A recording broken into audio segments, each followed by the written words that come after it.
Welcome back to another deep dive. Today we're digging into something pretty unique, a really specific view on transformation, both personal and, well, planetary. Yeah, the source is a channeled discourse. It's attributed to Lady Venus Kumara, given back in 2015 through something called the Elemental Grace Alliance Council. Okay. So our goal here is really to unpack this particular interpretation. It's quite esoteric, focusing on higher beings, transformative energies, that sort of thing. Got it. And just to be clear up front, this is specifically about the framework from this group, the Elemental Grace Alliance Council. It's, distinct from other groups that might sound similar. Right. Good clarification. So think of this as getting you up to speed quickly on these ideas about spiritual freedom, at least within this specific context. Let's jump in. Okay. So the text starts with this big call for spiritual awakening. It paints a picture of humanity struggling against what it calls dark ones. Suppressive forces, basically. Exactly. Forces that have supposedly held back our evolution. But it says now there's this collective shift happening. Right. A new cosmic consciousness is the term used, I believe. And the violet ray. Yes. The violet ray of freedom and transmutation. It sounds like the core idea is getting back the power of the people. And crucially, it frames this moment as potentially breaking a really long cycle of suppression, not just another phase, but something potentially final. Interesting. So it suggests this isn't the first time civilizations have faced this. Apparently not, according to the source, which makes the divine help mentioned, especially from these beings called the Kumaras, feel like part of a bigger, longer-term plan. It adds this layer of urgency for people to participate now. Okay, so who are these Kumaras? The text mentions Lady Venus Kumara and Sanat Kumara. Right. They're positioned as the architects of Earth's divine plan, kind of like divine mother-father figures who made significant sacrifices to help Earth. And then Sanat Kumara. He's called the Ancient of Days, the Lord of this planet.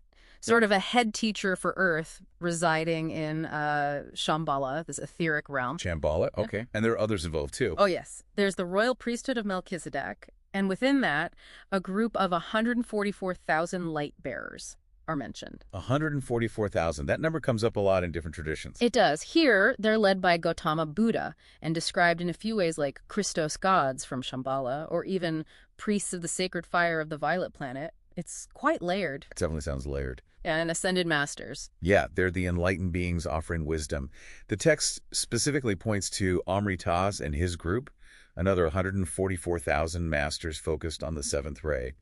The idea is you can connect with them, through intention. So intention is key. Okay, let's connect this down to us. What can people do? The violet flame seems central here. Absolutely.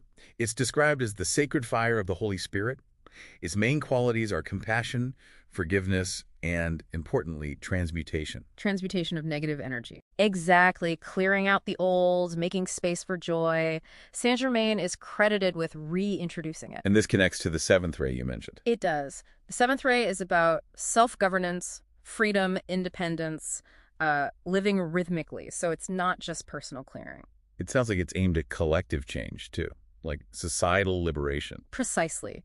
The source presents these energies as catalysts to break free from oppressive systems and move towards a golden age where humanity governs itself. Wow, okay. The text even mentions specific proposals, divine temples, closer contact. Yeah, Peter's proposals, they're called. Lady Venus Kumara addresses them. She explains that places like Master's Retreats exist, but often in ethereal realms or physically camouflaged. So you can't just walk in. Right. You need to raise your own consciousness, your vibration to access them. And there's still this challenge from dark energies, meaning people on the ground. Well, you need to actively hold the light. Hold the light, okay. But there's hope. Definitely. The good news, as the text puts it, is that humanity is apparently closer than ever to actually building these divine halls here on Earth. And what about contact with beings from other places? It mentions first contact with benevolent beings from other systems. The purpose seems to be raising awareness, maybe exposing old deceptions. And how does that happen? Do they just show up? Not exactly. It links back to your vibrational frequency again. As it rises through things like invocation, decrees, and mantras, that direct contact becomes possible. It really emphasizes this is a partnership. It depends on us, our spiritual effort. Which sounds like it leads to the final piece, cultivating the I am presence. That's the core instruction, really, to declare your sovereignty, to use your innate I am presence, power, love, and wisdom, which these dark forces supposedly can't touch. So the I am presence is like the divine spark within. Pretty much, yeah. The higher consciousness within each person. The practical steps are those invocations, decrees, mantras, and also creating sacred spaces. And the promise is that we, humanity, will actually design and build these divine wholes. That's the vision presented, a future based on individual sovereignty working together. Okay, so we've covered a lot. It definitely feels like this source depicts humanity at a really critical point. Yeah, Wow. potential major shift towards quality of life and freedom of spirit. Absolutely. But it also stresses that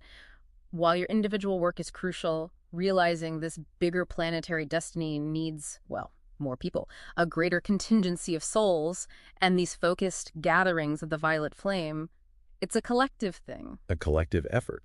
So maybe we leave everyone with that final powerful thought from Lady Venus Kumara herself. Sounds good. She says, "There's nothing standing in your way any longer. The cosmos is behind you, the ascended ones are beside you, and God the Prime Creator is within the very core of your heart and being.